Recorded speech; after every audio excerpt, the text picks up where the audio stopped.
আসসালামু আলাইকুম। মহার্ঘ ভাতা সর্বশেষ তথ্য অনুযায়ী 2 ধাপে মহার্ঘ ভাতা দেওয়ার সিদ্ধান্ত নিয়েছে বর্তমানের অন্তর্বর্তীকালীন সরকার। আজকের এই ভিডিওতে মূলত আলোচনা করা হবে প্রথম ধাপে কত পার্সেন্ট মহার্ঘ ভাতা পাবেন এবং দ্বিতীয় ধাপে কত পার্সেন্ট মহার্ঘ ভাতা পাবেন। প্রথম ধাপ এবং দ্বিতীয় ধাপ কবে থেকে কার্যকর করা হবে, এই সকল বিষয়ে আজকে এই ভিডিওতে আলোচনা করা হবে।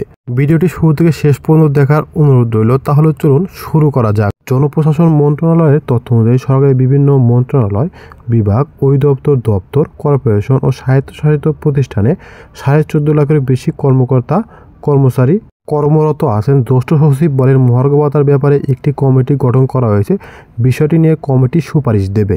সর্বশেষ তথ্য অনুযায়ী সরকার বা সব সরকারি কর্মচারীকে মহার্ঘ ভাতা দেওয়ার সিদ্ধান্ত নিয়েছে।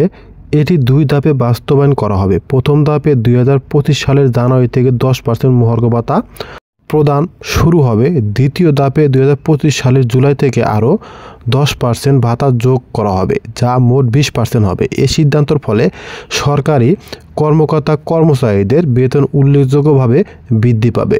অর্থাৎ আপনারা বুঝতেই পারলেন যে 1 জানুয়ারি থেকে কিন্তু 10% করে মহার্ঘ ভাতা প্রদান করা হবে এবং পরবর্তীতে জুলাইয়ের থেকে আরও 10% বৃদ্ধি করা হবে। মোট 20% মহার্ঘ ভাতা প্রদান করা হবে আপনাদের। এতে কিন্তু উল্লেখযোগ্য পরিমাণ বেতন বৃদ্ধি পাবে।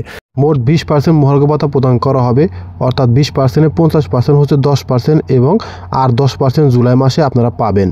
তো এই প্রতিবেদনটি দ্বারা বোঝা গেল যে 20%-এর উপরে কিন্তু আপনাদেরকে মহার্ঘ ভাতা দেওয়া হবে না, যা 2 ধাপে কিন্তু দেওয়া হবে। এছাড়া মহার্ঘ ভাতা এবং পে স্কেল সম্পর্কে যে কোনো তথ্য আপনাদের যদি জানার বা বোঝার থাকে, সেক্ষেত্রে কমেন্ট বক্সে কমেন্ট করতে পারেন। আমি রিপ্লাই দেওয়ার চেষ্টা করব।